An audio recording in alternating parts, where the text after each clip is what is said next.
Ay, ito na nga guys. Galing na po kami dun sa ilog. At ito hindi na ako makabaglag naman.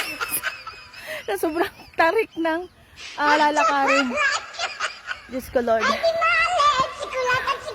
Mura nga siya pero talaga naman. Hihingalin ka. Hindi na pwede sa mga majujunda. At kawaawa. Ayaw nyo mapagod. Ay di, magpagulong lang, gulong na lang kayo doon. Parang yung matayin na ako.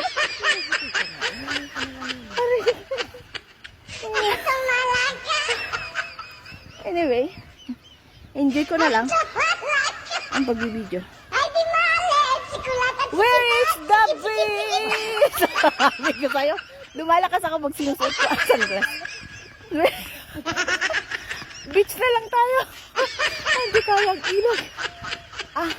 Hingal ko na. Oh my God. Paano ba na? Tinan mo naman guys yung bundok. Ayan. Ayun. Ayun guys. At doon kami bababa. Doon sa banda doon. Doon ang galing. At talaga naman ako ay hingal na. Ito yung sister ko. Muntik ng mga anak. Sa pag-akyat. Sabi naman, hindi ba? Okay, pupunta ako sa ilog. Ikaw ay? Hindi ako makakasunod. Okay niya, sunog. Alay ka. Ayan ang magandang puno. Salain mo na lahat ng sakit namin. Puno. Naalala ko yung friend ko dito. Ayan, puno. Papayatin mo na kami puno. Yung tama lang. Para mawala yung building namin. Ayan. Lahat ng sakit namin kunin mo na puno. Puno ng alibangbang. Hinihingal ako. Ayan o. Alam ko ito yun eh. Yung pang-asim. Ayan o, diba? Tingnan na natin kung paasim nga siya. Sabi kasi pang-asim daw to.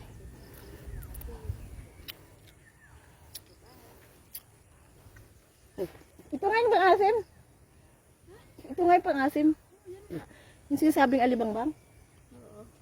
Parang pare-pareho. Yan, magandang tanim mo. Di ba? Ang ganda yung patuyuin ng bulaklak. Oh. May bulaklak ba yan? Ay, dahon pala. Oo, ito yung nilalagay sa isda. Ano ba yun? Ito nga yun guys, diba? Sabi niya, iwan ko sa'yo. Ay, ako nahingal na ako. Tara na. Ay, ang daming ligha. Ang daming ligha. Ayun na nga guys. Bye-bye. Yun lang guys. See you tomorrow kung kami makakaligo bukas dyan. Ayoko. Bye-bye.